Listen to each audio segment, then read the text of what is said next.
to today's video. Today we're going to be talking about the ICE shooting in Houston last week, July 7th. The shooter was the ICE agent, and they are outright telling lies. Let's just get to it. Another shooting, just like another Renee Colgood shooting. Just another Renee Colgood shooting, or Alex Freddie shooting. This time it is Lorenzo Salgado Araujo, and he was shot last Tuesday on his way to work. Very, very sad, very sad. They spoke to his son the other day, and his son basically said it was just terrible. He had to learn in a news video that his dad had passed away. So how sad is that? You know, and then I think his youngest son was on a flight back home, and he said he kept going back and forth between, you know, the bathroom and the airplane, that he didn't want to draw any attention to himself, and he, like, you know, make anybody notice him crying. He just wanted to get home to his family, he said. So very sad. So this is what happened. On the day of July 7th, Lorenzo Salgado Araujo, he started his day just like any other day. He got ready, went to work. His wife packed his lunch. He went out about 5 a.m. or 5:30 a.m. they said, to go get his guys, you know, from their work site. And I think he had 2 or 3 of his men with him at the time. And about 7 a.m. the ICE agents, they followed this white van. You can see it in the video. And they circled around for some time, and then they came to a stop. And the ICE agents are claiming that Lorenzo Salgado Araujo, that he basically rammed his vehicle into theirs, and that's why they had to shoot. Now, I heard a report that they claimed that there was an ICE officer that was, you know, died shortly after on that day, July 7th, or that day after July, I don't know what to believe. But I heard Adam Mockler talking about this the other day, and I agree with him. This is just stupidity. I mean, they have been going about this ICE thing the wrong way, and I mean, how many more people are going to have to die before people understand what's going on? You know, at this rate, Markwayne Mullin replacing Kristi Noem makes no sense to me.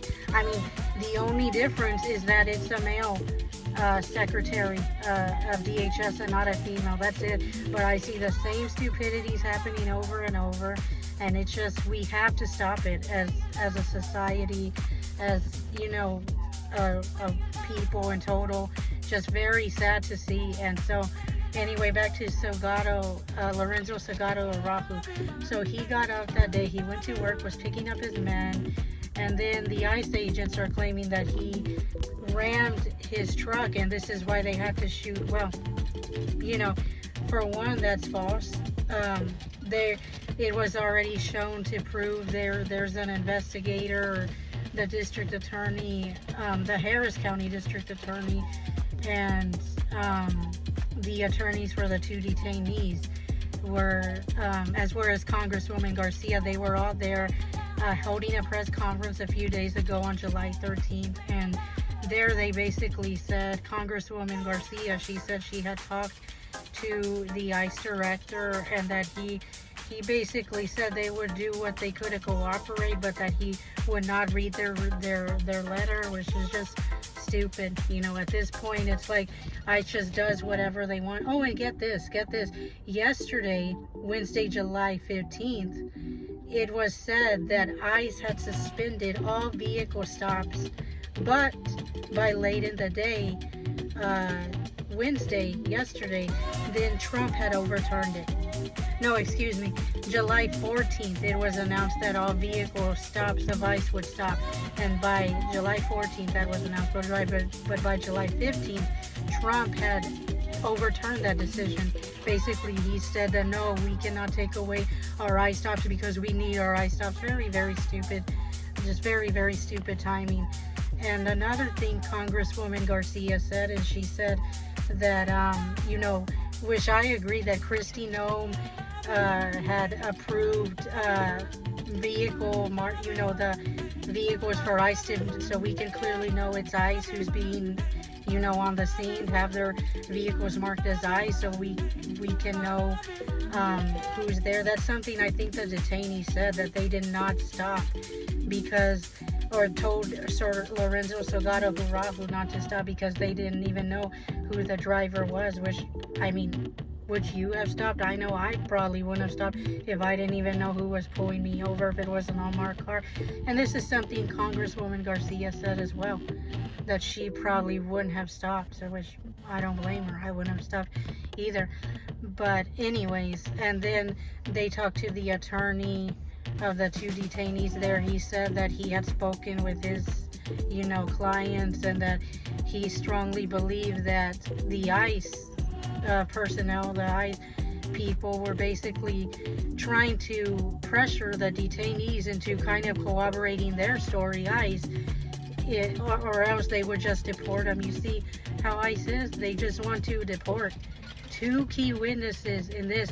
Oh, and get this, ICE did not even have a dash camera on their vehicle or on their person, like on their body, like a body camera, a dash camera. So why are we giving ICE all this money?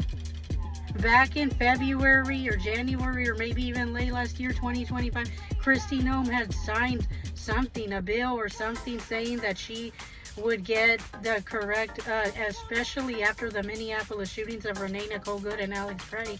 Kristi Noem had signed something, a bill, some document saying that ICE was gonna get marked vehicles so we can clearly know its ICE, as well as the body cameras and dash cameras.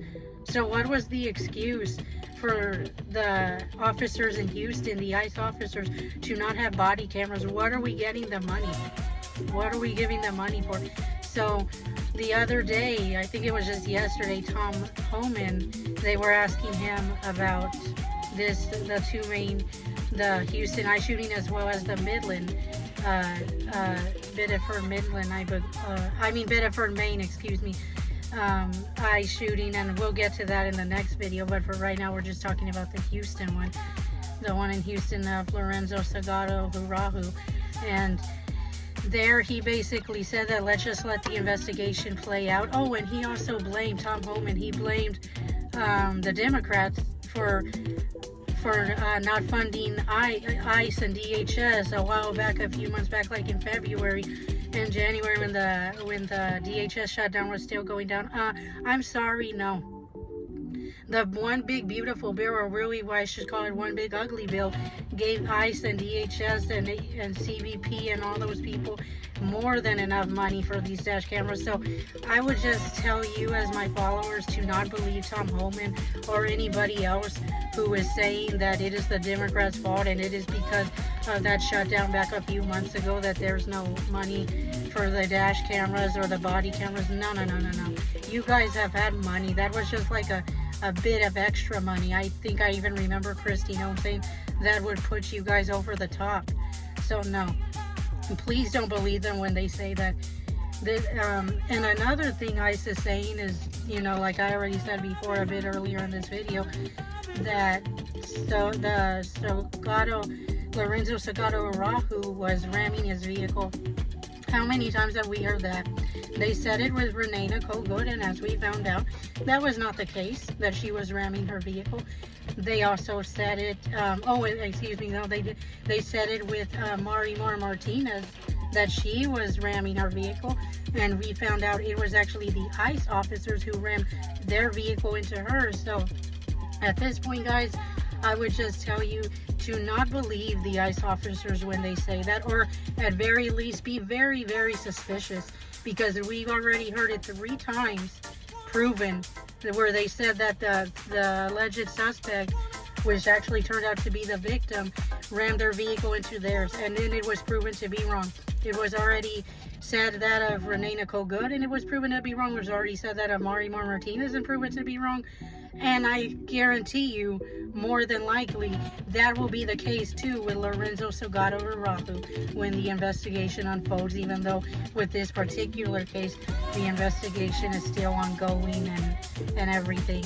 So yeah, this is just, at this point, I really think we just need to abolish ICE. Honestly, this is I, as a fellow American, I am very fed up with this, and you should be too. You should be too. Now, don't get me wrong, I don't mean fed up to where we do violence. I do not condone violence in any way. That is not what I would tell you guys to do. But I mean, do something in the sense that you call your local congressman, you call, you know, or just get involved somehow, some way. But no, I do not condone violence in any way. That's not what I'm telling you to do. So don't say that I told you that. I did not.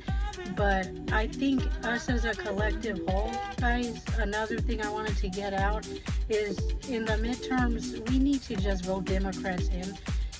I mean, you know, I don't want to be a broken record here, but if we had elected Kamala Harris, I don't believe we would be going through this right now. Now, that's just my take. I don't know about yours, but, you know, definitely we wouldn't be with the war in Iran. We wouldn't be going through all these ICE detainees. And yes, no president is perfect, but I don't believe we would be going through all of this. So that's just my take on it. Let me know what you think. Like and subscribe, comment in the comment section. Give this video a thumbs up if you like it, and see you in the next one. Bye, guys.